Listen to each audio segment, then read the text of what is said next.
नमस्कार। MA उत्तरार्ध प्रथम प्रश्न पत्र के इस कक्षा में आपका स्वागत है। आज हम आपकी पाठ्य पुस्तक में से कहानी गुंडा पढ़ेंगे, जो कि जयशंकर प्रसाद द्वारा रचित है। गुंडा कहानी जयशंकर प्रसाद के इंद्रजाल कहानी संग्रह से ली गई है। यह कहानी वाराणसी के परिवेश पर आधारित है।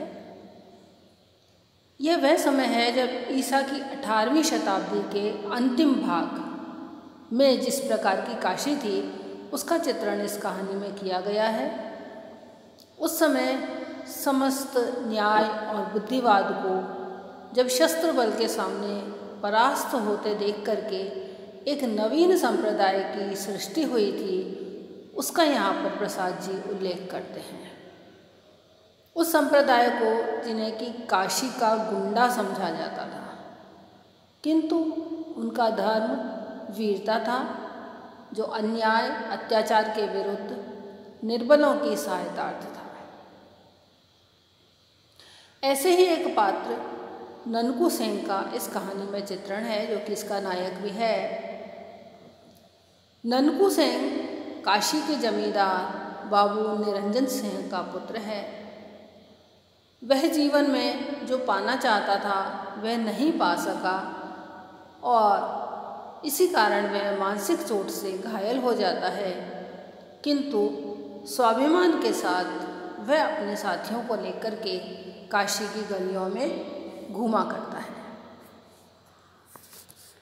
बात यह है कि ननकू सिंह के राजमाता पन्ना के प्रति मधुर संबंध होते हैं, या कहना चाहिए कि एक मधुर भाव उनके प्रति उसके मन में होता है, किंतु राजमाता पन्ना राजा बलवंत सिंह के द्वारा बलपूर्वक उसकी रानी बना दी जाती हैं और इसी असफल प्रेम का प्रतिशोध उसके जीवन की धारा को मोड़ देता है और वह गुंडा बन जाता है। वह तवायफ के कोठे के नीचे बैठकर दुलारी का गाना सुनता है और अपने मन को कुछ शांति देने का प्रयास करता है, किंतु इतना निश्चित है कि वह कभी भी कोठे पर नहीं चढ़ता है। एक दिन की बात है, ननकू को दुलारी के द्वारा पता चलता है कि राजमाता पन्ना अपने पुत्र राजा चेतसिंह के साथ काशी के आतंकपूर्ण और भय के माहौल में कैद कर ली गई है। और जैसे ही ननकू सिंह को इस बात का पता चलता है, उसका मन अत्यंत व्यग्र हो उठता है। वह अपने साथियों के पास जाता है और उनको लेकर के अपनी जान पर खेल करके उन्हें इस कैद से आज़ाद कराने के लिए निकल पड़ता है। वहाँ पहुंचकर वह तिलंगों की तलवारों के सामने एक चट्टान की तरह खड़ा हो जाता है और तलवार चलाता हुआ राजमाता को और राज परिवार की रक्षा करता है और उनकी रक्षा करते हुए ही वह अपने प्राणों की आहुति भी दे देता है। यानी यह वह कहानी है जिसमें बताया गया है कि हम जिसे गुंडा समझते हैं, उसके गुंडा बनने के पीछे कौन सा भाव था और वो जो गुंडा कहा जाता है वह भी किस प्रकार अपने कर्तव्य को बखूबी निभाता है। कहानीकार ने इस कहानी के माध्यम से 18वीं शताब्दी के अंतिम भाग की जो काशी थी उसका चित्रण किया है और ये बताया है कि जिन्हें लोग गुंडा समझते हैं उनका धर्म वीरता था और वो अन्याय और अत्याचार के विरोधी थे। ननकू सिंह राजमाता पन्ना से प्रेम करता है, किंतु वह बलवंत सिंह से तो अपने असफल प्रेम का प्रतिशोध नहीं ले सका, किंतु उसके मानसिक आघात इतना लगा कि वह अपनी संपत्ति को पानी की तरह बहाता चला गया। समाज में जो ननकू सिंह को गुंडा बनाने वाली शक्तियां हैं, उनके ऊपर भी इस कहानी के माध्यम से प्रसाद ने प्रहार किया है।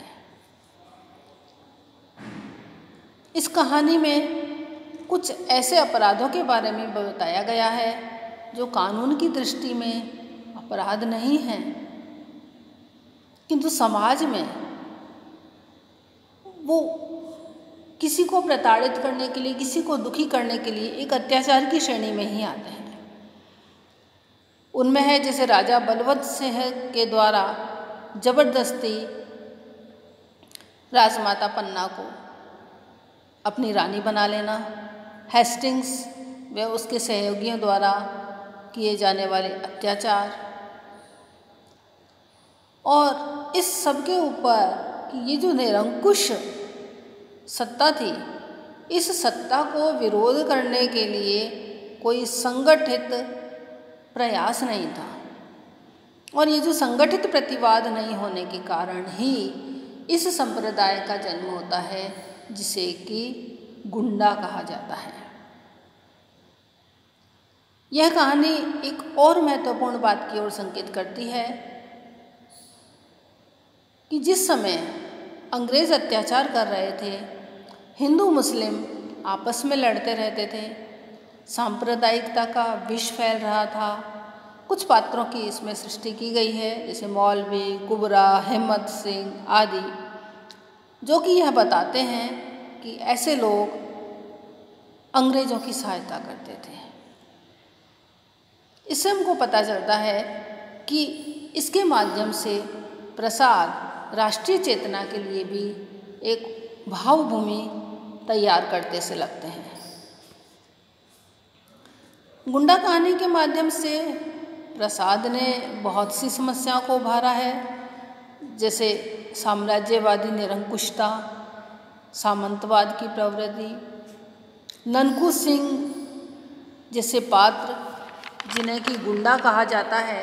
हालांकि उनके गुंडा बनने के पीछे की जो विषम परिस्थिति है उसके बारे में भी प्रसाद ने बताया है, किंतु एक तरह से जो अपराधी प्रवृत्ति वो ग्रहण कर लेता है वह भी समाज के लिए कहीं ना कहीं हानिकारक तो है ही, लेकिन साथ में वो गुंडा के माध्यम से उस ननकू सिंह के चरित्र का जो प्रेम और उत्सर्ग का एक उत्कृष्ट रूप है उसे भी वे बताते हैं। उसकी वीरता के बारे में बताते हैं, आज़ादी के प्रति उसकी ललक के बारे में बताते हैं। इसके साथ ही ये बताते हैं कि धनी वर्ग जो कि संपन्न है, जो सहयोग कर सकता है, वह भी ऐसे समय असहयोग करता है। किंतु इसके विपरीत ननकू सिंह जैसे पात्र और उसी की भांति दुलारी जैसे उपेक्षित जो चरित्र हैं, उनमें मानवीयता फिर भी बची रहती है और वे राष्ट्रीयता की भावना को जगाने का प्रयास करते हैं। सांप्रदायिक सौहार्द की आवश्यकता पर भी इसमें बल दिया गया है। राजमाता पन्ना के रूप में उस समय जो स्त्रियों की दशा थी उसका भी इस कहानी में चित्रण किया गया है, क्योंकि राजमाता पन्ना बलवंत सिंह की ज़बरदस्ती का शिकार होती हैं, और न केवल वो उसकी ज़बरदस्ती का शिकार होती हैं बल्कि अपने उसकी समकक्ष जाति के न होने के कारण जो उत्पन्न हीन भावना है उससे भी वे नहीं उबर पाती हैं।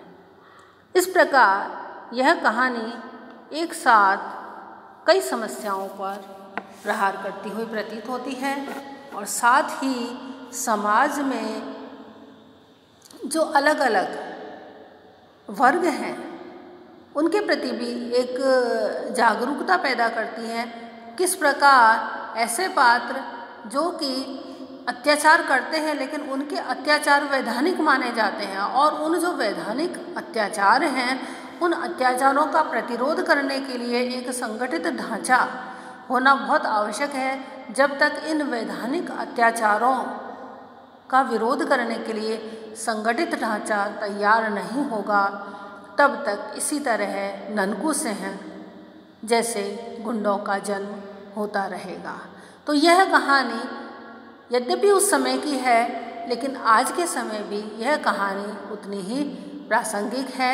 आज भी समय की आवश्यकता है कि हम इस तरह के जो अत्याचार हैं, जिन्हें कि कोई समझ नहीं पाता है किंतु वे अत्याचार होते हैं, उनके प्रति कोई संगठित प्रयास, कोई इस तरह का संगठन उभर करके नहीं आता है, जबकि इस तरह के अत्याचारों के विरुद्ध संगठित प्रयास होने चाहिए। तो बच्चों, ये हमने आज इस प्रसाद की कहानी गुंडा का संक्षेप में परिचय प्राप्त किया।